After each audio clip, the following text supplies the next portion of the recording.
John and Ed, they're on patrol, chasing shadows, heart and soul. Cryptid hunter UFO, down this rabbit hole they go. In the woods and on the street, whispers follow their heartbeat. Alien eyes, giant feet, old got shadows they all meet. Down the rabbit hole they dive, midnight secrets start to thrive. Mysteries keep them alive. In the dark, does truth survive? Haunted houses, midnight calls, endless echoes in the halls. Ghostly murmurs, secret falls, every clue, they chase them all.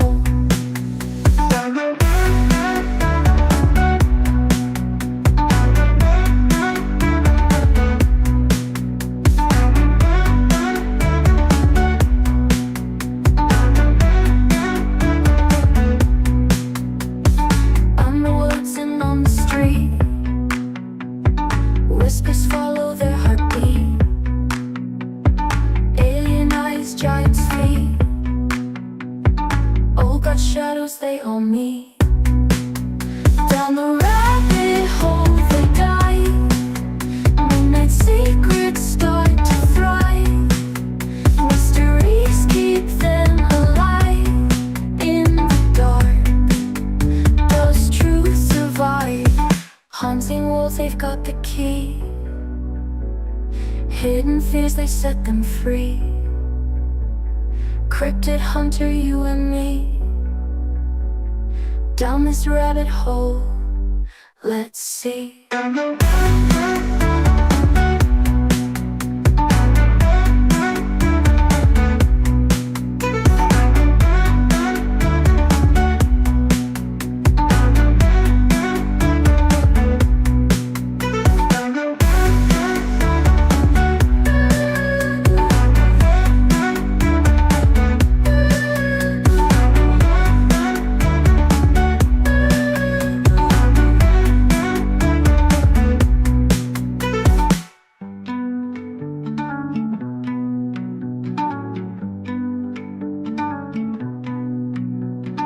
Unseen worlds, they've got the key.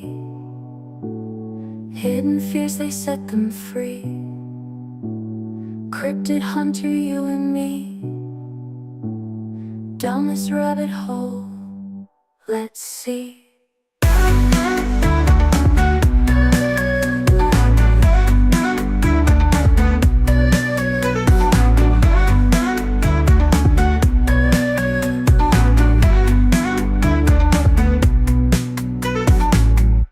Hey, welcome one and all to Down the Rabbit Hole with John and the ever bubbly, effervescent, irrepressible Ed the Techie. You didn't say ever ready. No, I didn't Ever say ready that. Eddie, that was one of my fucking nicknames at school.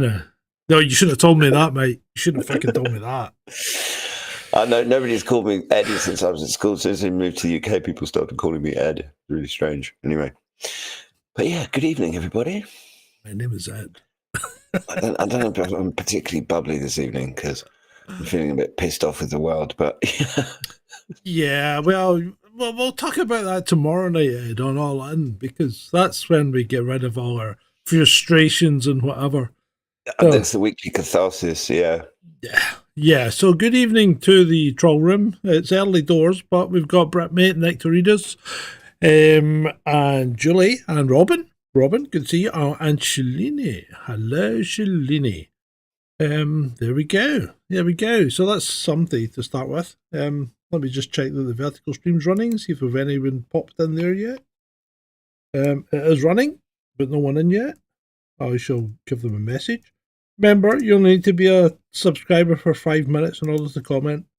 So I don't ask much. You don't even need to pay if you don't want to. Everything comes to you free. But you can always donate at the link on screen, ko-fi.com/Sergeant Grumpy. Right. Okay, Ed. Where are we going tonight? So, did you see the stuff about the pyramid? Let's cover that first, shall we? Right. So apparently, there's been this Yeah, kind of although the sound survey I of the did have one pyramid. for that. So this sound survey of the pyramid has examined the middle pyramid, I believe, the Khafre one. So the big one's Khufu's, isn't it? You know, the large Giza pyramid is Khufu's. The middle one is Khafre's. I don't know who the small one is. That's probably the little bear. But anyway. Yeah, I mean, it's some sort of new funky technology that I don't necessarily completely understand. But yeah, they've discovered structures going down 600 meters or something. I mean, we're not talking small. It's almost. I mean, some of the images that I've seen make it appear like the pyramids are actually standing on top of giant. Piles? What are they called? Piles or Nuclear some control sort of cylinder? rods? I mean, they have. I don't know. I mean, I've seen the raw imagery. Yeah. And I think that some of the internet commentators, as they want to do, are kind of big jump potentially seeing. Well, I think they're seeing details in there that might not necessarily exist. All we know for certain is that this tech has shown that there is something very, very large under the pyramids that are almost like columns or piles, as you said. I mean, or it's like, always interesting. Dare I say, do they look a bit like nuclear control rods for a nuclear reactor? I don't know. I'm just making big jumps as well at the moment. I tell you one thing though. I think kind of do a little bit. Yeah, I tell you one thing though. I really, really think. I think the ancient Egyptians didn't build them. I don't think the ancient Egyptians built that. Yeah, but how? No, not that deep. I was going to say how ancient, because if we're talking like 5,000 years or something, then no. If we're talking ancient Egyptians like 15, 20, 25,000 years ago, maybe longer. I mean, like 100,000 years ago, maybe. But it's possible. I mean, if anything, this whole thing is lending some credence to the ideas that we've covered, or the theories that we've covered in the past relating to the pyramids as some sort of energy generation contraption or something. I mean, let me just share one of my screens because everybody's talking about this. Yeah, do you want to put the slide up? Mm-hmm.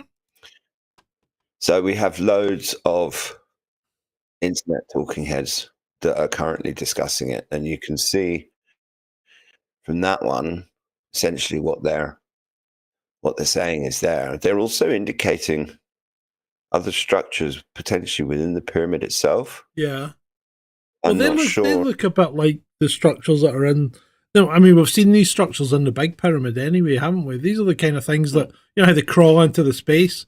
And these are like, I don't know, they indicate that they're support structures for the basis. But really, I don't know. I mean, I don't know. I mean, they're not. It's not a tomb. It's not a tomb. Nobody's buried in them, you know? I think I think anyone that still thinks it's a tomb, what the hell are you doing watching this show? You know, you should go and watch the BBC or something.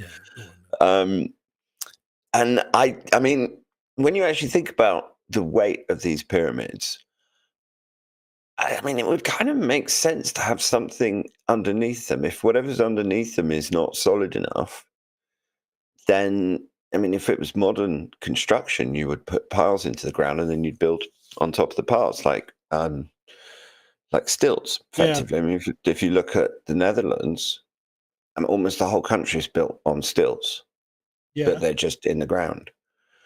But this is on a scale of, I mean, it's huge. It makes the actual pyramids that much bigger. And then I've got two questions. One, what were they for? Was it part of the construction? Was it part of some sort of energy generation? Was it something else we don't know about? Passage into some underworld or something? Who knows? I mean, there's all sorts of stories about underground people and things like that. And then the other big one is... No, I was going to say, sorry, the other big one that I've got, the other big question is, are we going to find out any more? Or is this just going to be like Göbekli Tepe, where archaeologists just deny it and cover it up and try not to think about it? And if you start talking to them about it, they stick their fingers in their ears and hum very loudly. Yeah, there's not a lot going on in Göbekli Tepe just now. So Nectaridis says, the claim is that the sunken tubes are hollow with a staircase path around them. Helter-skelters. But why would you... I mean, I'm completely prepared to accept that might be possible, but why would you need multiple columns, all of them hollow with staircases? I mean, if you're going to build a staircase to somewhere, why would maybe one, maybe two, so you have a backup or something? Well, what about... Right, hold on.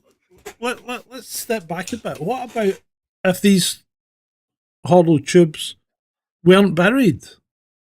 What about if they stood proud of the landscape as it was at that time and they were reaching up into the sky? Then you would need a staircase on each one. Yeah, but that's... I mean, it's enough of a feat just to build these bloody things with all of the alignments and the perfect geometry and everything else, but to actually build them on top of freaking columns. Yeah, but we're not talking about... I mean, let's be honest.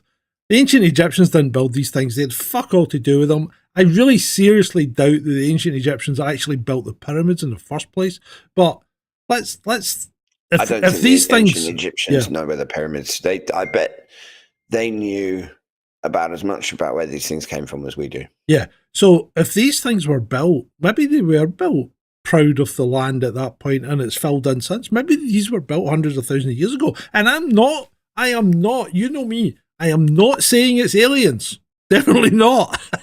But it might have been an ancient technological civilization that all traces have been wiped out due to a cataclysm. Well, I mean, sure. I mean, what's his face on Twitter, the ethical skeptic, who has come up with the theory that the pyramids were submerged in water and that you can see not the results of rain, but the results of actually immersion.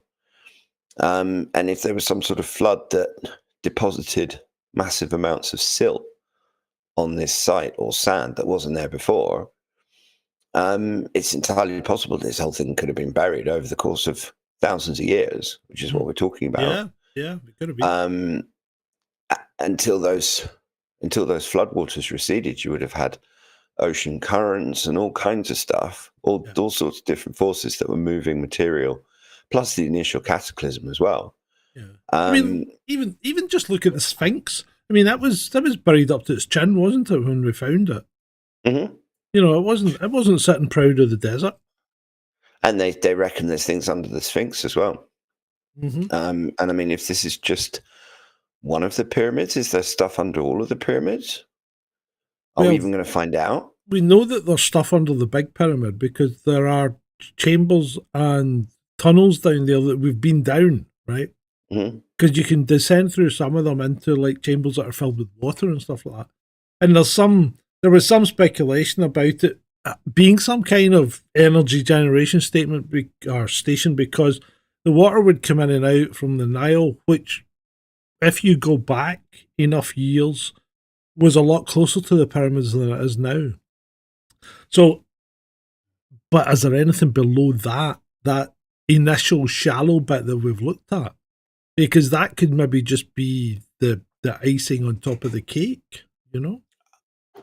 To be honest, I think it is. I mean, based on what we've seen so far with what they found, I mean, there is definitely more to these sites. They weren't tombs. They weren't built by the ancient Egyptians. Archaeologists are all full of shit. And there is something else. Now, what that something else is, Well, I mean, it's fun to speculate. Hold on. Are they all full of shit? Or is it just the ones that we get to hear that are full of shit? Because that's a pretty sweeping statement you made. Oh, I know, and I'm in a sweeping statement. I hate the world kind of mood this evening. So. Oh, hey, don't worry about it, mate. I've been accused of all sorts, like being a traitor to the UK and saying that our nuclear deterrent isn't really our nuclear deterrent. Oh, did you? I mean, we're going to have to cover that one tomorrow. But the state of that sub, the Prime Minister. I mean, it looked. Honestly, it looked like some second-hand piece of junk that they just. I mean, there was anechoic tiles falling off it, and the whole thing looked like it was either covered in rust or marine life. It was just pathetic. I don't know what the dear leader is so proud of. And the last time those silly things tried to shoot him missiles, and he shot them himself. Anyway, let's save that for tomorrow. Friday catharsis. Shalini says maybe they're like a map pointing something out or a location. Maybe they are. I don't know. I see. It's really difficult. It's really difficult to figure out what you would do with these things and why they need to be so massive. Because when I look at the pyramids, initially my thought is that's a message. That's somebody sending a message because they're the only things really. And there's pyramids everywhere.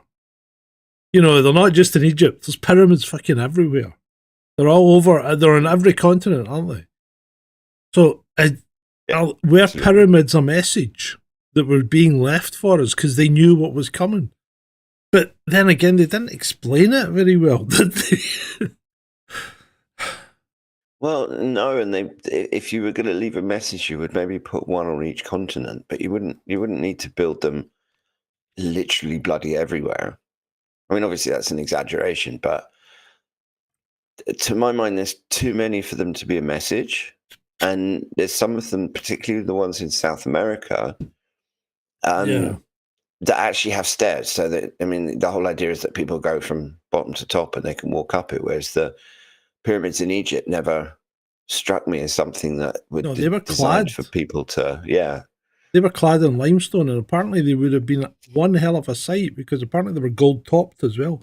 So a gold tip and clad in shining white limestone that would dazzle you if you looked at it. I mean, it must have been something to behold.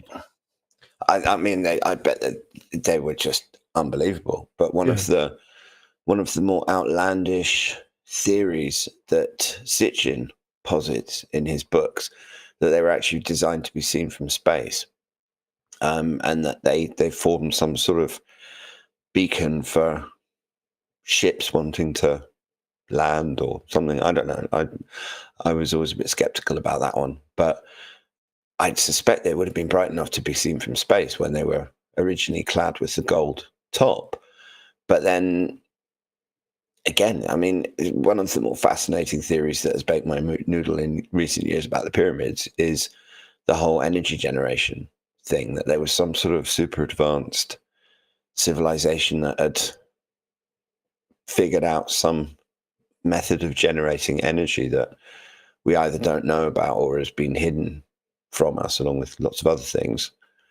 And it's just, I mean, it's an enduring mystery. This is the thing that I love about the pyramids is the more we find out, the more questions it raises.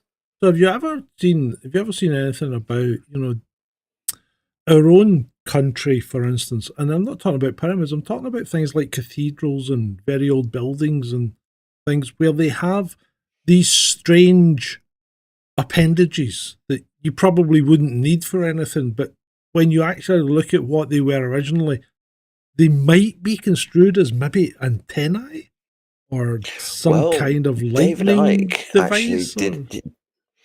David Icke did a 2 or 3-part documentary series on Iconic that I watched probably a year plus ago now. I think it was called The Heart of Albion or something. Right. And he actually traces energy lines in a lot of places like Glastonbury Tor.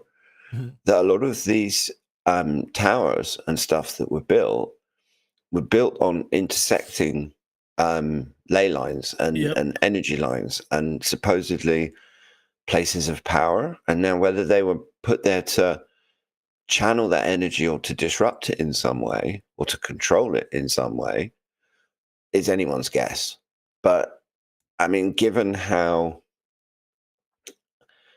specifically the pyramids were built and their perfect astronomical alignments and the relative geometries that translate to different aspects of the earth, like the diameter of the earth and all that kind of stuff. Yeah. I don't know. Maybe they were put there. Maybe they didn't create the energy themselves. Maybe they just had some. They were just amplifying and channeling the energy from the earth, like the natural electromagnetic field. Because I mean, there's electricity running through pretty much everything, including ourselves. Yeah, there is. To varying degrees. So it's absolutely fascinating, completely. I mean, it's. But the problem is that I suspect that as they love to do, these mainstream archaeological gatekeepers will stymie it, and they'll come up with excuses why no further studies can be done, or we can't start digging under the pyramids, or things like that. Same as Göbekli Tepe. I mean, there's huge amounts of archaeology in the ground there, and they're not interested in digging it out. Cannot get my fucking head around it. You know, I mean, what kind of statement, what kind of person stands around and goes, "Oh, we'll leave that for future generations to explore"? What the fuck? I mean, I want to know now. I don't want future generations to know, because I'll not be here. To know? I mean, surely if you're an archaeologist and you spend your whole life digging up the secrets of the past, and you come across the ultimate secret ever that just turns everything else on its head, surely you would have legions of archaeologists queuing up to excavate. Yeah, you should have. You should have. So anyway, what that suggests to me is that somehow they know there's lots of secrets, and for whatever reason, they don't want people to know about them. Maybe because they think it'll cause a panic because it points to the cataclysm. Maybe it's because these things can reveal secrets about the nature of life and humanity that they don't want revealed, or I mean, it could be any number of things. Yeah. It could be, mate. I mean, we're not going to find the answer tonight to the pyramid thing, but it's an interesting one. I think we had to touch on it because it's been very much in the news this week. And also we're going to have so much shit for tomorrow. Yeah. Just splitting it up because it is a bit more rabbit holey than all-in-y. Yeah. So interesting. But we'll be monitoring this one. I mean, I've always been fascinated by the pyramids, and if new stuff comes up or there's new discoveries or new information, then we can circle back on it. I mean, if you're here wondering if JFK knew about the Khafre or the Khafre pyramid reactor, then I'll tell you what, he didn't have a clue. Because neither do we. Oh, or does he? So now we're going to dig into the JFK rule, he said. And you've been doing more digging into this than I have, because I've been pretty busy. When I say busy, it's been annoying things, like breaking cars again and stuff like that. Although I'm pleased to report that I now have repaired 2 cars and can drive them. So there you go. So it's good if you have 2 drivable cars instead of one car that you can drive and one car that you just have to stare at thinking, I've got to get around to fixing you someday. Well, I just take mine to the garage. I couldn't fix my car. I would do that. I would do that normally, because as I got old and lazy, I would pay people to fix things for me. I mean, when I was younger, I used to do it all myself because I didn't have any money, but I had lots of time. And now that I'm old, I find I don't have any money and I've got loads of time. So isn't life a circle? So I fixed it myself. Right, go on. So, as everybody knows, couple of days ago, we had the much promised and anticipated document dump, which I have to say it wasn't very helpful. I mean, the website itself just lists the RIF numbers of the documents. What did I say? Did I say that it will be released after AI's rewritten all the documents for them? Yeah. Well, I mean, to be honest, the scans that I've seen, because I've been dipping in and out of them, but I've actually been relying more on the legion of people who have far more time than I do to actually go through them, because the search function is useless, because the documents are all scanned PDF, so they're images, there's no text. And because in some cases, the scans aren't particularly good, or the original documents are very old, and it's difficult for OCR to actually read a lot of them. Mm-hmm. But there have been some eye-opening things. I mean, particularly the really interesting one is documents that had been released before but were redacted. In a lot of cases, we now have the original unredacted version. And there's a few things that stood out to me, and an awful lot of the redactions seem to relate to a certain Middle Eastern country that we can get into a lot of trouble for even mentioning. Oh, one that existed since 1947. Yeah, that's the one. Right, okay, got you. Also, got you. Yeah, not Pakistan, though. Not Pakistan. No, right, no, okay. no. I think we all know the one that I'm talking about. Got you. Got you. But also someone that I've had this morbid fascination with the guy for a very long time, James Jesus Angleton. And I think part of it is the name, because who gives their son the middle name of Jesus? I mean, I think it was Jesus, actually, because his mother was, his mother was Hispanic. So his name's not Jesus, it's Jesus. Yeah. So sounds a bit less megalomaniacal, but yeah. I mean, James Jesus Angleton. Absolutely, and one of the things that we're finding out is that he was a massive FBI informant. Mm-hmm. We already knew that he had connections to British intelligence, but he had extremely strong connections to the intelligence service of the previously aforementioned Middle Eastern country, and was involved in, if not helping said country get nuclear material, but potentially covering it up and telling lots of lies, because it was covered up from JFK himself. These things happen. There has been, we'll just cover one thing which has been doing the rounds. Sorry if the scrolling is irritating for people, but well, it wasn't because I forgot to put it on screen, but it's on screen. That's fine. So now it'll be irritating for now. Everybody. You're irritating people. I'm just trying to find this one that we need to start with. Oh yeah, there we go.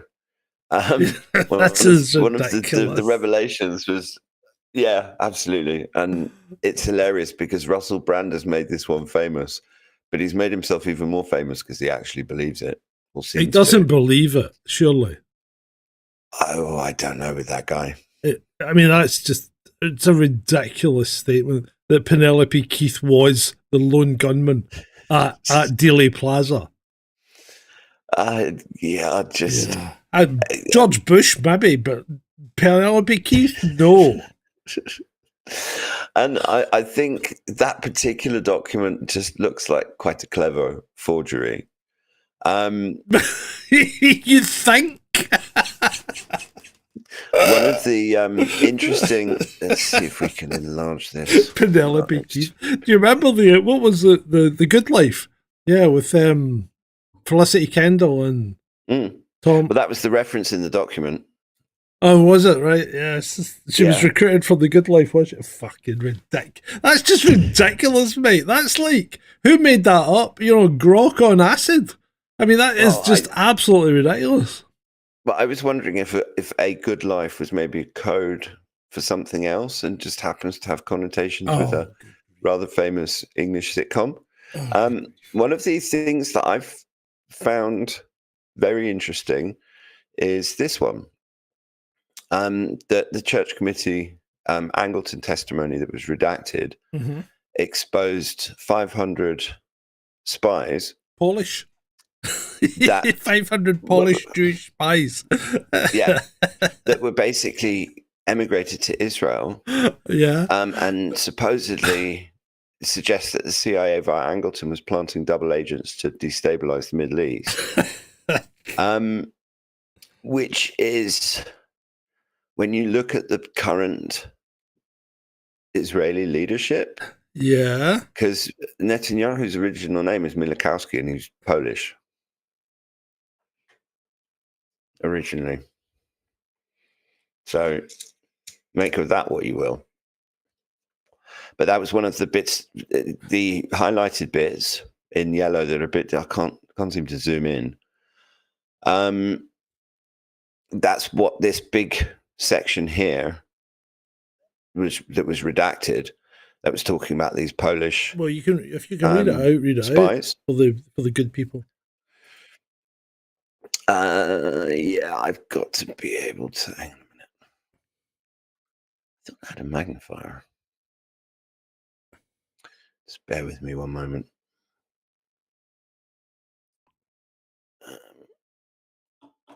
Hang on, I'm just going to do a very quick. Bear with Ed. I'm just going to see if I can get a screen magnifier so that we can do this properly.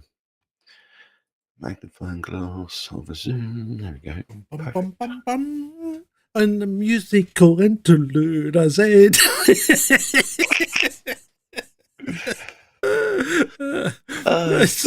Right. Now, I think I now have a magnifier. Paul Armstrong says, it's great how Ed and Grumps keep you entertained every Friday. It's fucking astounding to me, mate. It's astounding that we managed to keep you entertained. I don't know how people keep coming. Yeah, I actually think you guys are freaking amazing putting up with this somehow. Mm-hmm. Let me just see if there's a. Where are we? No. Brett Mate's father was a Polish Ashkenazi.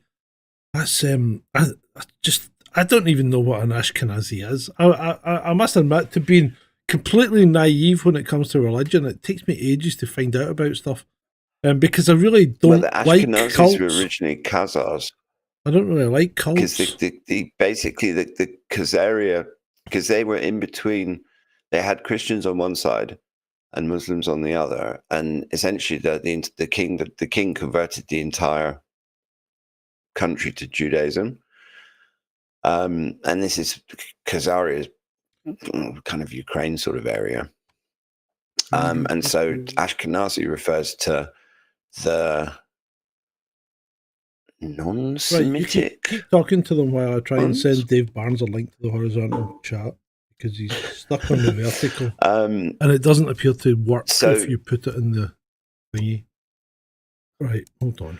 Right, yeah, and it's a testament to the power of this particular country that we have to tiptoe around everything that we say, and we have to be really careful about it. And I'm not casting any aspersions on any religious groups. I'm not trying to tie religion together. This is just historical This is just a historical exploration of these particular JFK files, and there is huge amounts of interest in it.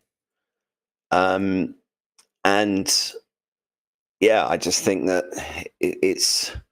we shouldn't have to tiptoe around all this stuff, because it's public knowledge now, isn't it? But exactly. I mean, we've now got the unredacted documents, and there are a lot of references. I mean, it seems to have been one of the big reasons why these things were kept redacted for so long, was because they didn't want to embarrass that particular Middle Eastern country.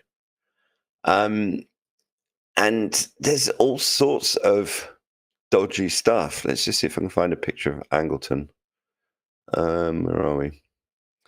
And honestly, I mean, there's some of the Twitter accounts are doing some amazing work. Here's another example of bits that were redacted from the original memo. Mm-hmm. And actually, I would say with this latest release, there's less completely new stuff Yeah. and more, in a way, it's confirmation of things that were already suspected, but we didn't know for sure.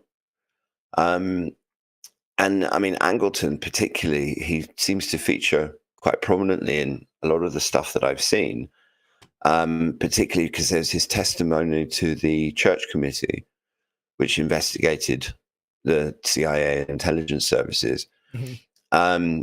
And I think most of his testimony was actually classified and never, or redacted in large chunks, because with some of these documents, you can actually see, like this one, where they've actually redacted entire sections. Mm-hmm. Yeah. And then when you read them, this is part of Angleton's testimony. And he's talking about, where are we? I'm just trying to read it. I still haven't got this magnifier.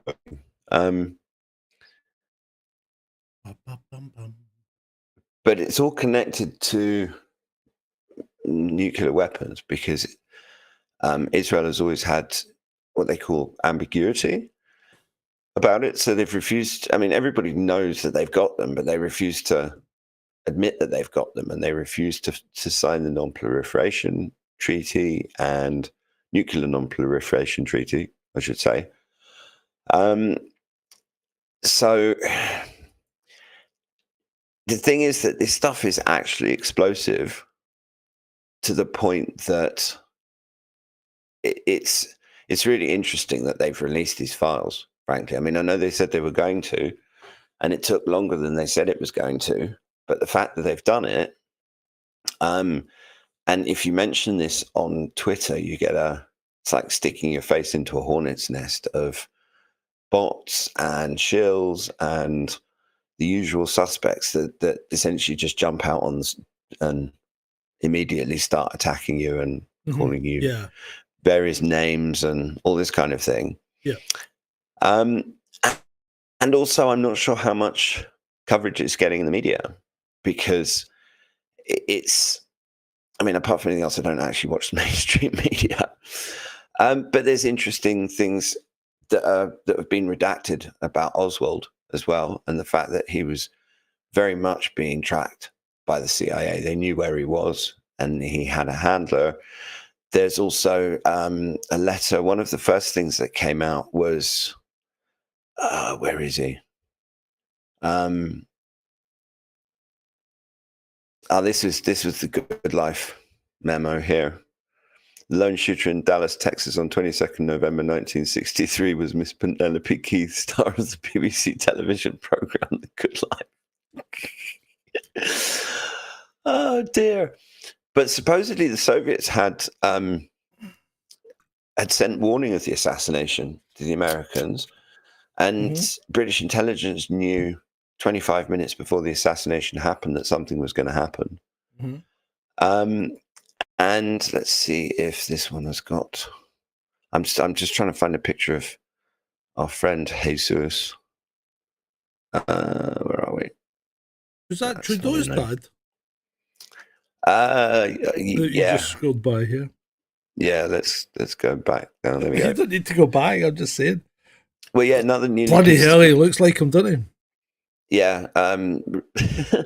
Released a piece of information, the CIA memo confirming that CIA officer George Geronides had funneled $25,000 to an anti-Castro Cuban exile group that had interacted with Oswald.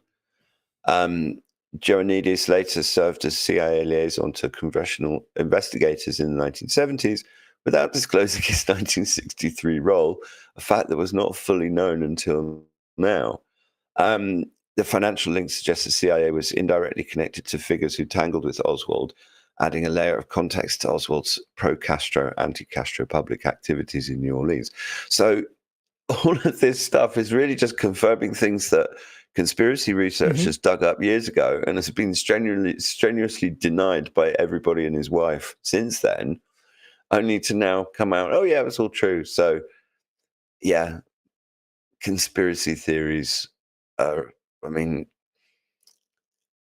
I think this whole derogatory term, because you have to remember that the term conspiracy theorist was mainstreamed largely by the CIA and their Mockingbird media after the assassination, because the conspiracy in conspiracy theorist, it's the JFK assassination conspiracy. Yeah. And so it turns out now, we find out all these years later that we were right. I mean, there's a certain vindication. And I'm telling you, I want to see it. I want to see it when somebody actually lands on the freaking moon and finds a dead Russian cosmonaut. Not you and the dead cosmonaut. I'm telling you, there's a dead cosmonaut on the moon. Guarantee it. I mean, this is basically us. Yes, that is. Yeah, this is what it's like to be us. Yeah, that is. And then we've got, oh Christ, this from the New York Times. This is the spin, and they're still trying to maintain that it was a lone gunman. I mean, just you can't. It boggles my mind how some people just can't let go of it's the cognitive dissonance. That's what I was looking for. Yeah.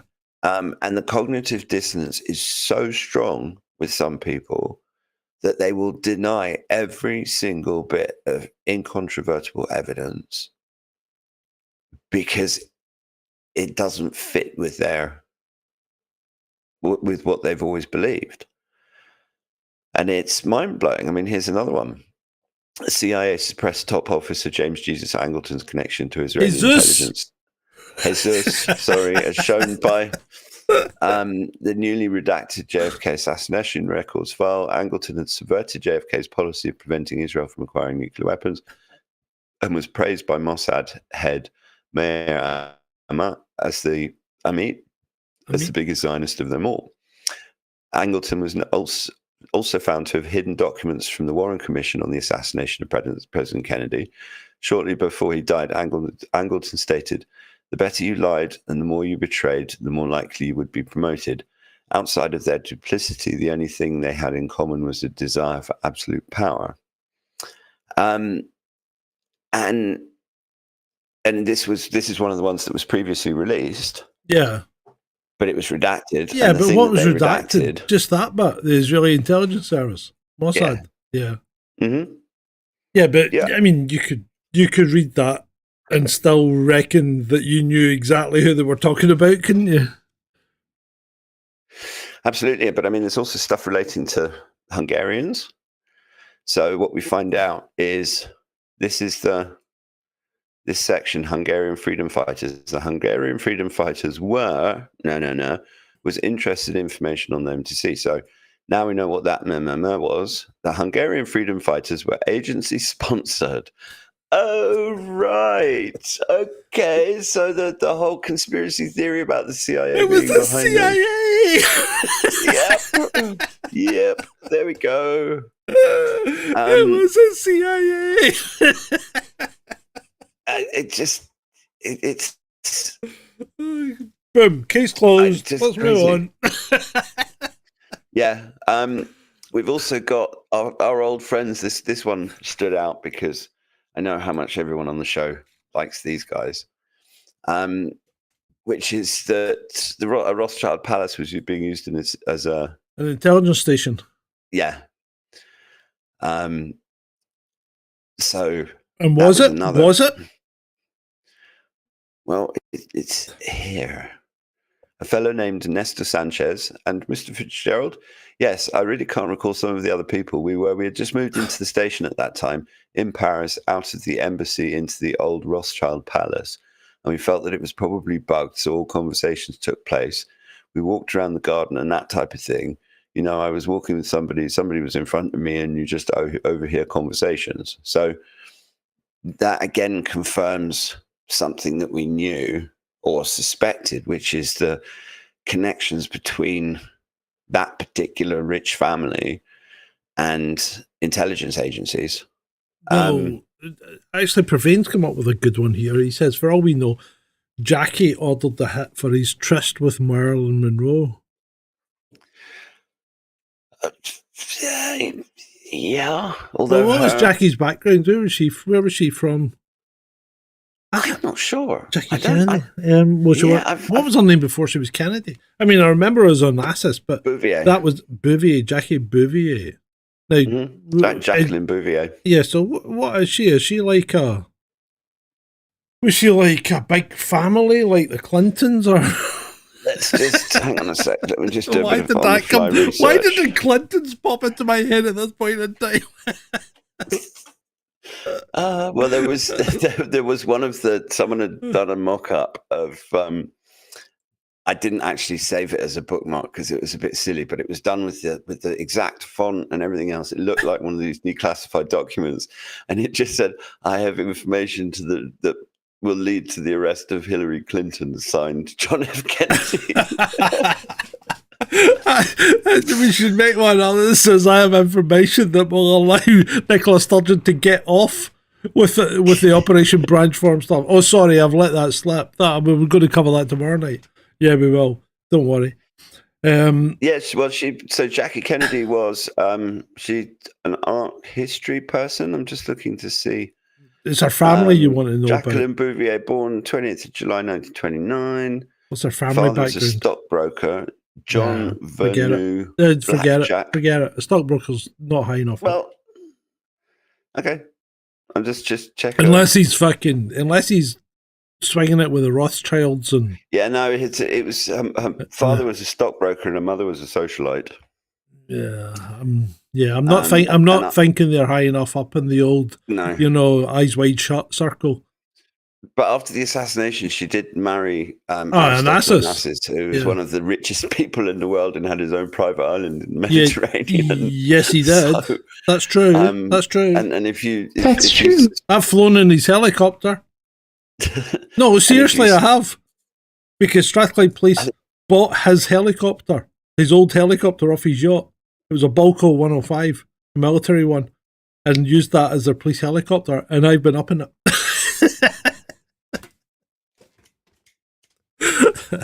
It's amazing how these things all tie together. It's like that guy Kevin Bacon says, 6 degrees of separation. Sure. That's Are we still up on the screen share? Because this is the one that I was talking about earlier on. Yes, we are. That received from James Angleton, CIA, under Part Emanate. Angleton, he gave so much information to the FBI that they actually had a code name for him. So all of the information that he gave them was attributed to Bureau Informant 100. That's not a fucking code name. That's a designation. We're talking about. That's a designation, isn't it? Bureau Informant 100. That means there's what? 100 Bureau Informants? Maybe. That's not much of a code name, is it? I mean, a code name is something like, Deep Throat. That's a code name. Yeah. But again, we've got another piece that was redacted relating to our friendly little Middle Eastern country. I don't know why I need to learn Greek history, John. Tell me why. Why do I need to learn Greek history? I was only talking. In fact, I rarely said anything about Onassis, to be fair. Right, Alan Dulles gave him his authorization to handle dissemination in this matter. We continue to receive information of value on it. Oh, yeah. So this guy was feeding them. He was feeding them much info. It sounds like he was feeding everybody info. And the thing is that Angleton was head of counterintelligence. So was it real though? That's the thing. He was massively paranoid. Was it real? Was it real info? That's the problem. Well, this is the good question. Was it cherry-picked info? Yeah. And how much was, because if you're in a position like Angleton was, where you're disseminating information to the FBI, you're handling the relationship with British intelligence, you're handling the relationship with Israeli intelligence, and God knows who else. Yep. How much of what he was doing was actually trying to benefit the United States of America, and how much of it was him and Alan Dulles and all of these other dark, shadowy figures playing their own game. Yeah. Because don't forget that after the Bay of Pigs, Kennedy actually said that he was going to shatter the CIA into 1,000 pieces and scatter it into the wind. He did, yeah. Which might have been, on reflection, may have been an error. Well, with the cold hard look of hindsight, it may well have been an error. But anyway, absolutely. And I mean, long story short, so far these files don't seem to reveal anything about the assassin. But one of the absolute best books that I've read about the Kennedy assassination was by James Douglas, and it's called JFK and the Unspeakable. And one of the things that he talks about a lot in that book is he tries to get across the point that it's less important who killed Kennedy than it is why he was killed. And the unspeakable that he mentions are those forces that were responsible, all of them collectively, because it wasn't just to say that it was just the Israeli intelligence or just the CIA or just the Cuban exiles or just the mob or whoever. It wasn't. It was. They wouldn't have been able to pull. Yeah. Go on. I think it is important who killed them, because I think what the guy's trying to say though is that while it is important that all these people killed them, i.e. the deep state, they killed them to hide the deep state, didn't they? And do you know, does that not leapfrogging forward a few decades, does that not make you worried about someone in power right now? Because do you think he might be a target? Because he's been a target. Yeah, but do you think he might be a target of the deep state now that he is? I mean, everything he's doing is going against globalism, really, right? So you've got almost the entire world. I can actually understand why he's kind of aligning himself with Russia, because I know Putin had these moments and did look like he wanted to join in, but they've pushed him away. You know, they pushed Putin away, the globalists. You know, because I think Putin would have been in there. He'd have been in like Flynn. I don't think he wanted to be left out. And I might be wrong. I might be wrong, but I think you're absolutely right. No, I think he wanted to be in there, but they pushed him away, and they've pushed him to China, and now Trump has nowhere to go. He's nowhere to go except to join them. That's my thoughts. Absolutely. Well, no, I think you're absolutely right. And the thing that people, thanks to 20 years of media propaganda, what most Westerners don't understand is that Putin is a very Western-leaning person. I mean, he spent time in Germany. He speaks English. He speaks German. You only ever hear him speaking Russian because he's president of Russia and he's talking to the Russian people, which I think is great. But I bet if he's actually on the phone with Trump or sitting in a room privately with a world leader, he probably talks to them in English. Yeah. Well, look at Lavrov. He speaks to everyone in English when he's speaking to the English, you know? Or the English speakers. Yeah. I mean, this one that I've pulled up is a redacted bit about honeypots. And it was essentially, it was a... Hold on a sec. Soldier's thrown out a challenge to us. Hi, Soldier. I don't know why you can't see the flies or just a bone being thrown to the plebs to chew on. You know what? Come on, mate. Come on and we'll discuss it. I have no problem. That would be great. I think we can have a good discussion about it. So, you know, when it suits you, let me know. You've got my DM. DM me and come on and we'll chat about it, because, you know, if you can convince me, then fine, you know. But if you can't, then you can't. You know, I mean, if you've got something to say, let's talk about it. Let's talk about it properly. And to some extent, I do agree with Soldier that this is a bone, but it's actually a bigger bone than I was expecting, because there is a lot of... Mind you, I might be picking you up wrong, Soldier. I thought you were talking about me going on about Trump. Maybe you're talking about the... Because maybe right. So maybe I'm picking things up wrong, because I thought he was talking about me, bashing my gums about, you know, why Trump can only go towards Russia and China. Mm-hmm.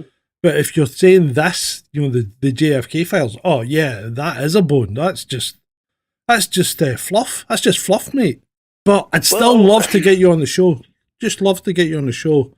The problem is, Soldier, what you're talking about, that's a tricky thing. Maybe we should get together and do a Rumble show. Maybe that's what we should do. Because there are certain things you can speak about. Go into this one, yeah. Yeah, I think maybe we should talk about that on Rumble. And so phone me. But I mean, despite it being a bone, I'm surprised that actually some of these... Sorry, Brett mate says that was John's Galloway moment. Come and go have a go. No, not at all. I really appreciate what Soldier says and talks about, because he's very smart and he gets to the point quickly, which I admire. That's a great thing. But sometimes in Twitter and places like this, you can't have that conversation. Like Ed and I can have that conversation, but we can't, you know. So we need to get in there and dig into it. And I think that would be a cracking show, Ed. And if we did it on Rumble, that would be fantastic. But sorry, sorry to interrupt. You go on, mate. No, it's fine. I mean, the thing is that ultimately it is a bone, because they released these before. Yeah. The arguably more timely Epstein files. Mm-hmm. And potentially they're using this as a cover to have more time to go through the Epstein files and make sure they take all their friends out. And there are still JFK documents that are missing, so there's potentially more explosive stuff there. I'd pick this one out more for hilarity than anything else, but one of the crazy CIA plots to try and discredit Russians back in the day, and it kind of echoes some of the batshit crazy stuff they're doing at the moment. I mean, Putin's been, 15 years ago, they were talking about how he had some sort of deathly cancer. And they were talking about that a couple of years ago, actually, remember? Yeah, Putin's, he's always dying. He always looks ill.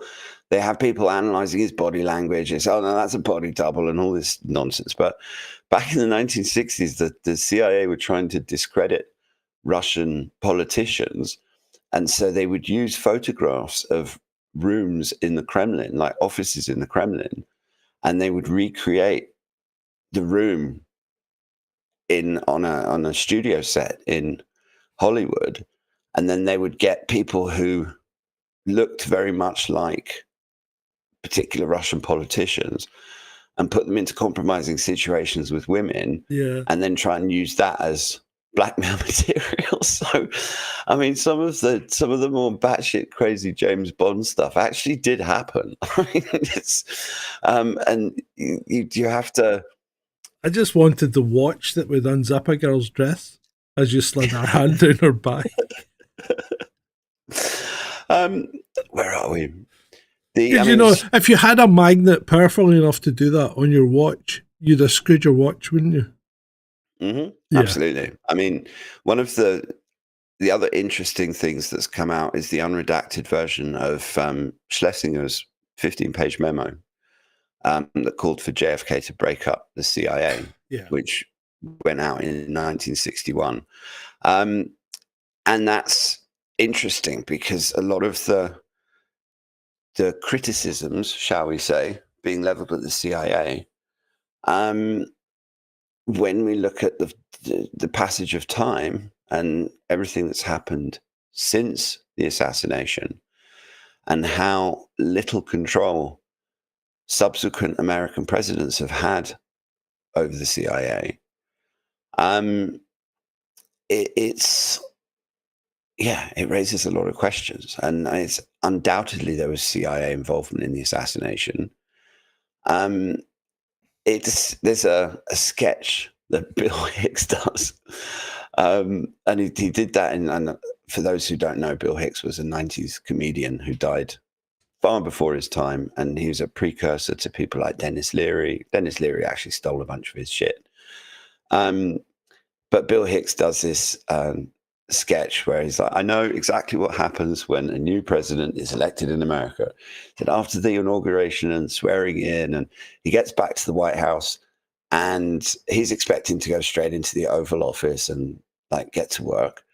And actually, he gets led into a dark room, and in this dark room, sitting around the table are the 12 biggest capitalist scumfucks in the world. And the head scumfuck is sitting at the head of the table, and he's got a big fat cigar, and he says, "Oh, Mr. President, congratulations, please sit down." And the president sits down, and this screen comes down, and a video camera comes on and starts playing footage of the JFK assassination from an angle that no one's ever seen before, that looked distinctly like it was shot from the grassy knoll. Yeah. And you see the whole thing from start to finish, and then the film stops, screen goes up, lights come on, and this head capitalist turns to the president and says, "So, Mr. President, any questions?" And I think that maybe there's an element of that. Maybe there's something that new presidents are shown that makes sure that they stay within the bounds. Maybe, I mean, there's all sorts of rumors about Obama and his mother and her connection to USAID or USAID, and USAID's known connections to the CIA and stuff. So maybe the intelligence services just thought, screw it, we can't risk having a loose cannon as president. We've got to make sure that we always put someone in there that we can absolutely control. I could understand that. I could empathize with it a bit, except this time, right? Because Trump's already been president, so he would already have been shown that. Mm-hmm. Yeah, he's now in his second term, albeit with a 4-year hiatus. But he's now in his second term, and he is fucking going at it like a Wolverine when it comes to the deep state. He's not holding back. No, and it's one of the good things that I think he's doing. I mean, him shutting down USAID was an absolute masterstroke. It has made such a difference to Twitter. I mean, NAFO almost disappeared. There's like 3 or 4 of them, and I blocked another 2 today, and that was it. You know, I mean, they pop up occasionally, and they're like these tiny little yapping dogs, and it's like, oh look, it was a NAFO. It's almost like, oh look, guys, it's a NAFO. Aren't they cute? They're so cute. But they're not cute because most of them are vile. Yeah, I know. They're like the 77. But they're cute. They're cute when there's so little of them, you know. I know. Yeah. No, and it's really satisfying. And there was another. I mean, I sent you one of the links I sent you for tomorrow's show. Right. Was for tomorrow's show? Those links?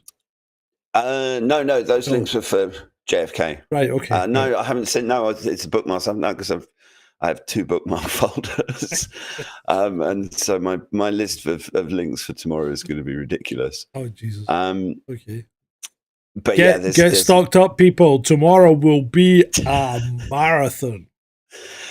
Tomorrow is going to be a massive show because there is just so much mentalist nonsense going on. I think Joey nails it there. This is the storm he spoke about in his first term. Yeah, this is what's happened after 4 years of reflection and being pissed off and not being able to do what he wanted to do. So he has gone on like a tornado. Right, what are you talking about now, Ed? Well, no, this is relating to Cuba, I think, agricultural sabotage and essentially really nefarious things that they wanted to do. Agricultural failures by introducing biological agents, essentially trying to starve the Cuban population, and then making it look like a natural disaster because all of the crops died for whatever reason. Well, aren't they doing that just now anyway? Well, yeah, but the thing is that No, I didn't mean that. Shut up. Well, in rabbit hole land, we've always kind of just assumed that these things were true without actually having any evidence, just lots of different dots that lead to places and arrows that point in directions. Yeah. But no actual hard, no smoking incontrovertible evidence. Exactly. And one of the things that these files are actually doing is just unredacting things that were redacted before, that people kind of thought, well, that's got to be that particular group. So they're kind of confirming pretty much what we knew. The thing they're not confirming though is who did the actual shooting. Yeah, that's so far. I mean, we have to remember that it's nearly 80,000 pages. Yeah, but people will be fucking going through this like a. Absolutely, but I mean, they've only been out for a couple of days, so I fully suspect that we're gonna have material that we could probably circle back on this one in a week or a month or however long it takes. Possibly. Because, I mean, there's been some really interesting stuff found in the last couple of days. Now, am I expecting some miracle document to show up with a list of names of people who actually did the shooting? No, obviously not. And is there anything massively new in this release? Not really. I mean, there's a few little tidbits about Hungarians and stuff that we kind of knew already. And I mean, that thing about the 500 Polish spies. Yeah. That was kind of new as well. I mean, fundamentally, these are all things that you could kind of figure out. I mean, there's our friend. That's James Jesus Angleton. Jesus, sorry. I don't mind. Call him what you like. I don't care. But he's just a really creepy looking dude, though. Don't you think? Yeah, he just has. He looks a bit like does he look a bit like Havre Keitel? Or a little bit. Or someone else? Does he look a bit like Magnus Pike? Do you remember he's just, I don't know. Yeah. No, he's just, I don't know. There's something about him that's always creeped me out. He's super paranoid as well. Yeah. Like, because, I mean, looks a bit like Ashton Forbes, an older version. He does, doesn't he? Yeah, he does a little bit. Oh dear, I wonder if. Let's not go down that one. No, Ashton won't be watching us. Not after the shit I give Ashton. But I mean, this gives you an idea of how many of the things that were redacted were specifically relating to Israel. Yeah. And it's. Yeah, I mean, I think it's absolutely crazy. If we go down, someone did a nice, helpful thread. So he was determined to stop them from developing nuclear weapons. And he was putting them under a lot of pressure to open up the facilities. I'm trying not to use the name too many times. Yeah. And there's also a presidential resignation. Ben-Gurion mysteriously resigned. Well, what was the circumstances around Ben-Gurion's resignation? I really don't have any great knowledge of Israel because it's not something I've really. I know this sounds horrible. I know this sounds terrible, but I've really never been that interested in the Middle East because it's always been a shithole. You know? The thing is that it's. I know they rule the world. But I still. Maybe it's cognitive dissonance, but I choose to ignore them. You know. Well, I mean that's fair enough, and I don't blame anyone who does that because as you said, there's so much trouble and strife that has come out of that particular region. Yeah. I'm fascinated by the fact that 3 different religious groups, and so many people have spent so much time fighting over this tiny little bit of land in Jerusalem, for example. And like, I mean, okay, I understand the religious past and the history, but it goes back way further than that. yeah. This is the thing, yeah. and there's all sorts of this interesting megalithic structures, places like Baalbek in Lebanon, and also the temple of the what is it, the thing that the Al-Aqsa Mosque is, Temple Mount. I can't remember. The Anyway, Temple of but Solomon? there's No? yeah, and I mean there's absolutely fascinating history to it, but it's also been the subject. Everybody seems to want it and has done. We've had the Crusades, and we've had the Muslims trying to invade it, and now the Jews have basically said, "Oh, this God promised us this land, and this is ours now," kind Who's of thing. God? What God?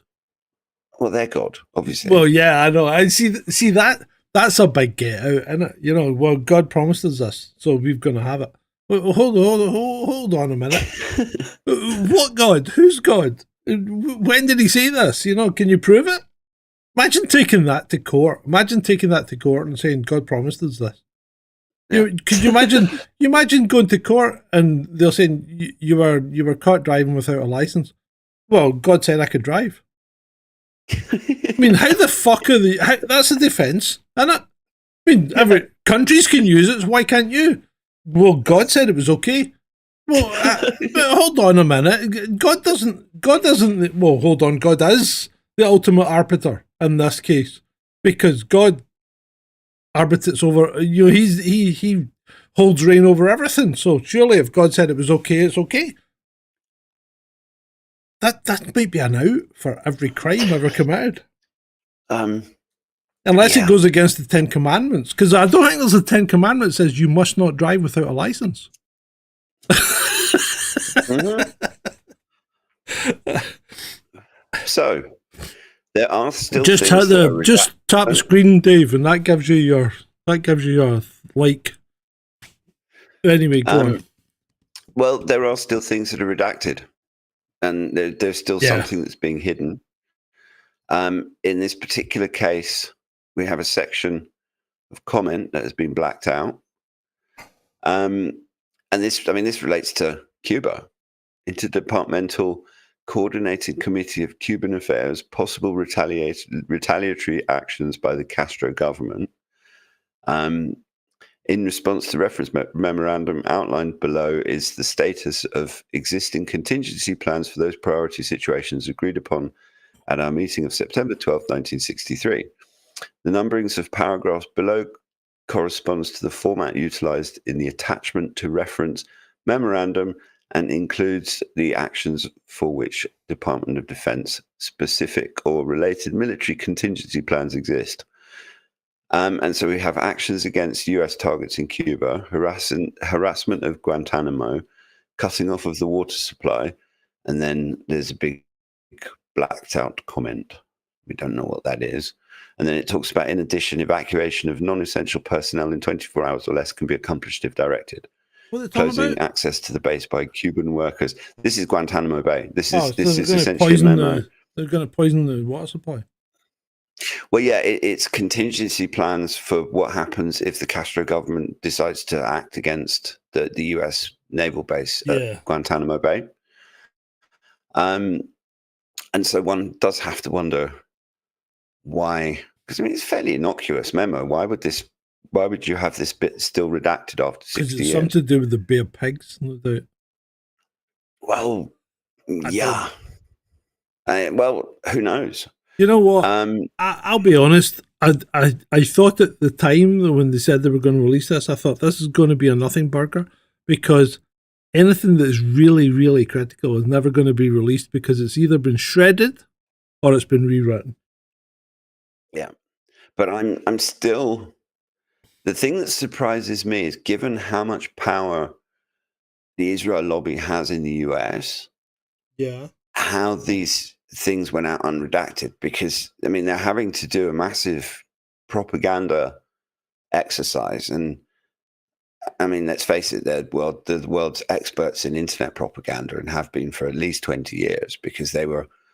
I mean, there's a lot of 9/11 research that goes back to said country, and I remember back in the day on forums where these things were being discussed, you would get the same. I mean, it's the way that they started jumping on things when the COVID happened. Mm-hmm. Yeah, was very similar to how they were jumping on people who were making connections between 9/11 and said Middle Eastern country. See, when you were at school, did you used to do a thing in the playground called dogpile?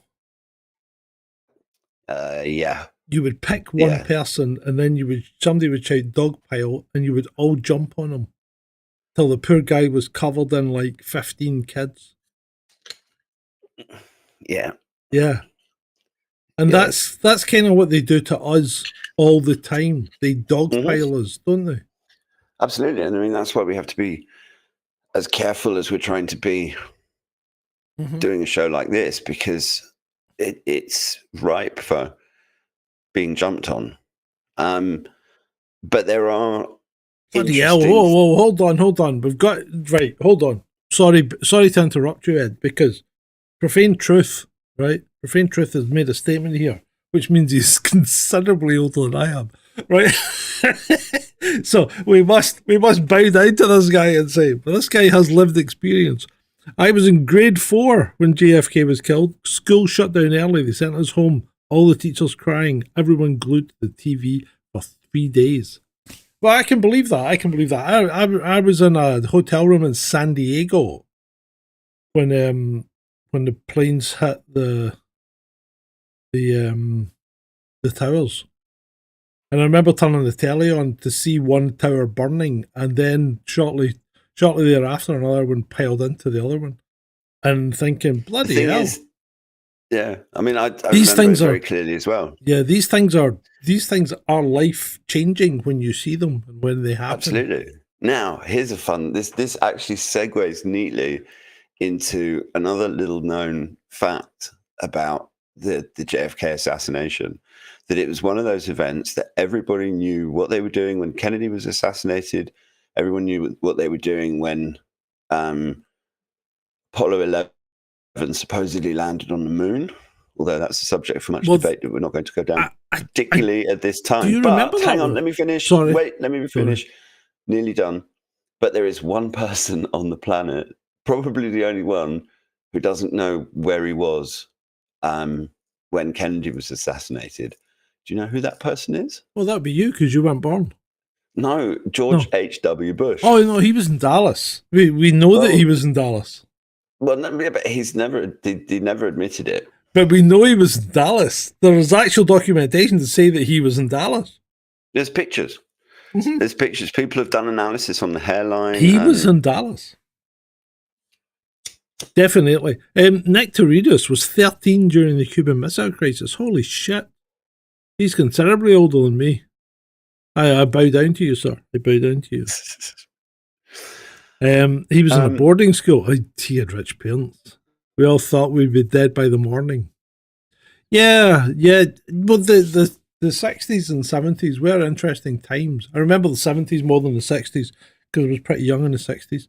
But the 60s and 70s were interesting times. And the threat of ever-present nuclear annihilation was always there in the background. But you know what? We still had fucking fun. We really did, didn't we? We really did have fun. Well, but it's the same as growing up in Africa. Yeah, I mean, we had to worry about snakes. If you climb the wrong tree, you could get bitten by a nasty little tree snake that would kill you very quickly unless you got anti-venom. And if you pick the wrong body of water to swim in, you might get eaten by a crocodile. But that didn't stop you climbing trees or going swimming. Or a hippo. Hippos are worse. Hippos kill more people than crocodiles. Yeah, I've experienced that firsthand. Yeah, you don't want to fuck with hippos. Well, the thing is that hippos, they're most dangerous when they're on land, because if you get in between, because they come out of the water at night and early in the morning to graze. Right. And they're actually pretty quiet when they're Yeah. moving around. But if you startle one and you get in between it and the river, because Yeah. if they get startled, the first thing they do is they bolt straight for the river. And it's like having a small tank moving at you at 40 miles an hour. But they're also And pretty they run- territorial when they're in the river, Yeah. aren't they? Yeah, they'll And- knock canoes over. Here's the thing about hippos, and I'm not trying to teach you to suck eggs here, Ed. Hippos have solid lower leg bones because it makes them so heavy they can walk along the bottom of the river. That's why they have solid lower legs. I didn't actually know that. Learn something new every day. Every day's a school day, mate.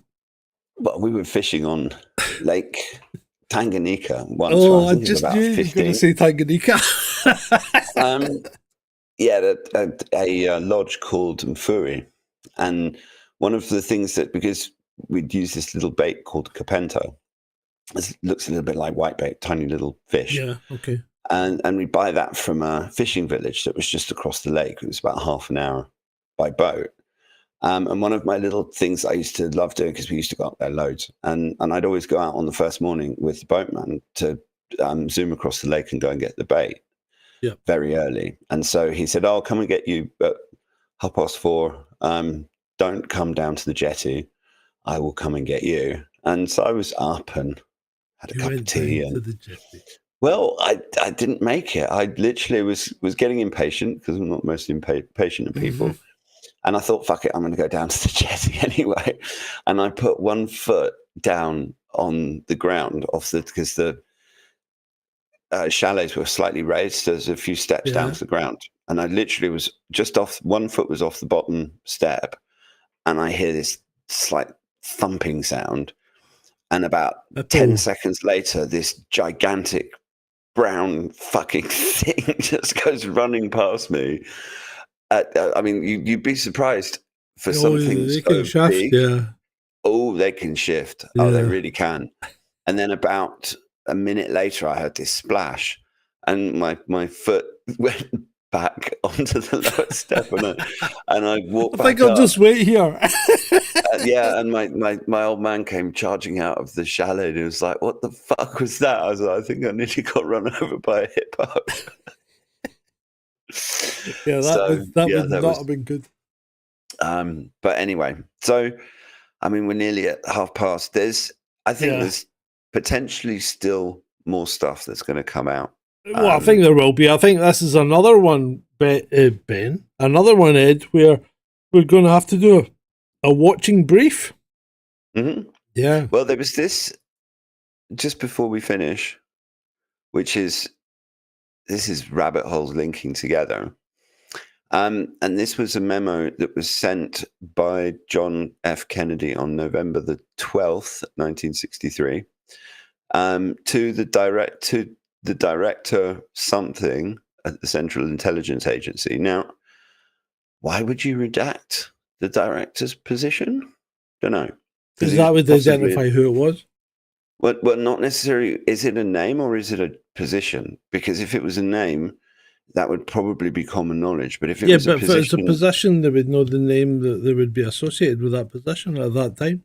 True, but it might also be a secret division within the CIA that they didn't. That was possibly a classified group. I don't know, MJ12, whatever. As I discussed with you previously, I have initiated redacted and have instructed James Webb to develop a program with the Soviet Union in joint space and lunar exploration.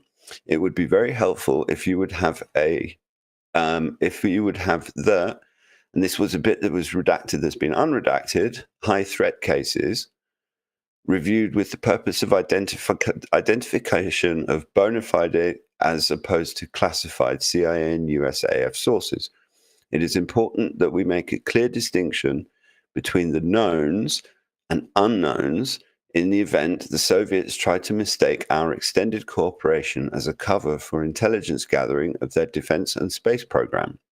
When this data has been sorted out, I would like you to arrange a program of data sharing with NASA where unknowns are a factor. This will help NASA mission directors in their defensive responsibilities. Yeah. I would like that's an all. interim report on the data review no later than February 1st, 1964. John F. Kennedy. Now, I can't read any of that squiggle. And then we got another big fucking bit of redacted something here. Are you reading the same thing you've got on screen? Because there's no redaction showing. Oops. Shit. Sorry. I've got too many fucking tabs open. Okay. I do apologize. Which, I mean, we've got redacted stuff at the top, Yeah. which I don't quite understand, because if that's Right, just the got White you House now. header, why the hell would you redact the White House header? I don't get it. Yeah. So what's redacted? Then we The have- signatures Well, at the bottom. no, I mean, I think his signature is here or something. Yeah, Is but that there's John other F. Kennedy's signature? no, there's other signatures in there. But there's also a load of redacted stuff here. Now, is that a note that's been made by No, someone? I think Because it's a signature. pointing- I think it's a signature. Yeah, but it's huge. That's more than just a signature. Plus, Yeah, possibly. is a line. Yeah, It's like there he's is. pointing at this name. But we've got up here the director of something, comma, Central Intelligence Agency. Now, what is that? Why would that need to be redacted? And then classification review of all UFO intelligence files affecting I know national why. security. It's Lou Elizondo. I don't think he was born then. I'm fucking having a laugh. Right, I've had enough, mate. I've had enough of this shit. What do you think? I think so far the general synopsis seems to be it is a bit of a nothing burger, other than the fact it is confirming what we already knew. Yeah.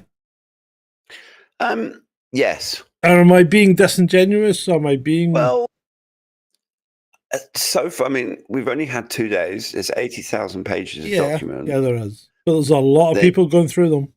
Sure, but it's still going to take time and it's also a case of actually finding that stuff. Yeah, but if you were halfway smart, you wouldn't start at the start.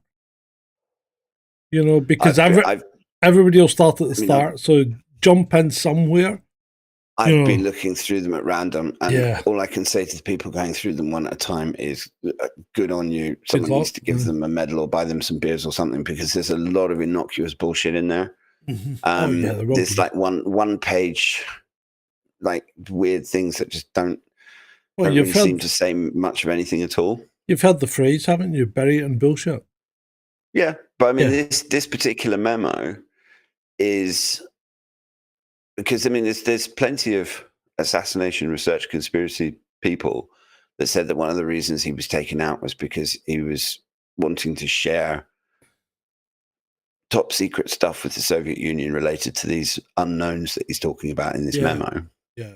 But he was asking for a full briefing from the CIA about these high threat cases, wanting to distinguish between CIA and US Air Force stuff. Yeah. So the knowns are the things that, like, secret tech, and the unknowns are whatever they are. And he's not, I mean, we're not saying that they're aliens. They're just these unidentified flying objects. Yeah. And was this potentially one of the reasons he was assassinated? Who knows? Hey, who knows, mate? Who knows? But yeah, that's a nice way to round it off, because that's like, I love it when rabbit holes collide. Yeah, because we're still waiting for an answer here, aren't we? Yeah, pretty much. Yeah. But I think the fact that it's so much of this stuff that's been now. Here's just a final little rabbit hole thought to finish things off. Go on. Given how much influence the lobby of the certain Middle Eastern country that we've been talking about has got over the US politics generally, and the president, and how much his cabinet have to kowtow to the demands of those people, for him to release all of this stuff unredacted, which mentions that particular country's name repeatedly. It's one of the main things that the CIA seem to be trying to keep secret all these years. Is that some sort of clever Trumpian ploy to, I don't know, embarrass them, get some control over them, put this stuff out in the public so that I don't know. Maybe he's released this stuff, and the stuff that's still redacted is the really juicy stuff that would probably mean that people couldn't ignore it. And maybe this is a subtle way of saying, I'm going to release this stuff, and this is bad enough, but you know exactly what's blacked out there. And if I release those bits, then maybe it's, I don't know. Is Trump playing 5D chess? Or who knows? Or is Trump maybe not as smart as he thinks he is? But you know what? I think it's been great for you. Cause I don't give a fuck what you say. Yeah, I'ma do shit my way. So you can go kick rocks, I'ma stack bricks up, build what I want to make.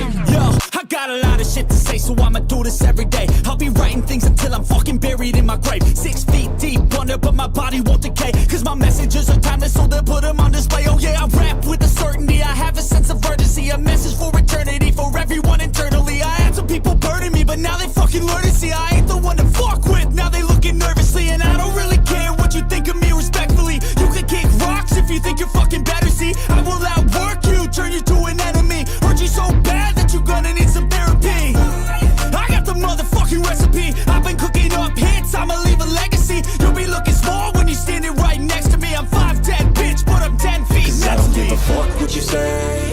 Yeah, I'ma do shit my way. So you can go kick rocks, I'ma stack bricks up, build what I want to make. Cause I don't give a fuck what you say.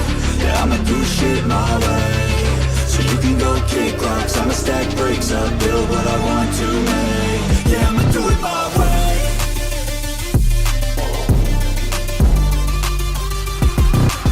I can't contain it, I'm coming out with a statement. You really changed, man, all your music and arrangement. You don't know shit, shut your mouth, you can save it. I'm the same dude that got his come up from the basement. 100 songs, 100 weeks, didn't change it. Experiments, development, intelligence, and patience. I'll do it all again, cause I never feel complacent. Let's keep the good vibes, positivity's contagious. I'm never looking back, cause I made a life that's passionate. A college graduate suppressing all his talents, yeah. He found a way to go and change, become an advocate. For taking control of your life, go out and battle. And you think you have a dream, then act on it. Get after it, get out your head and fucking capture it. You got one life to master it.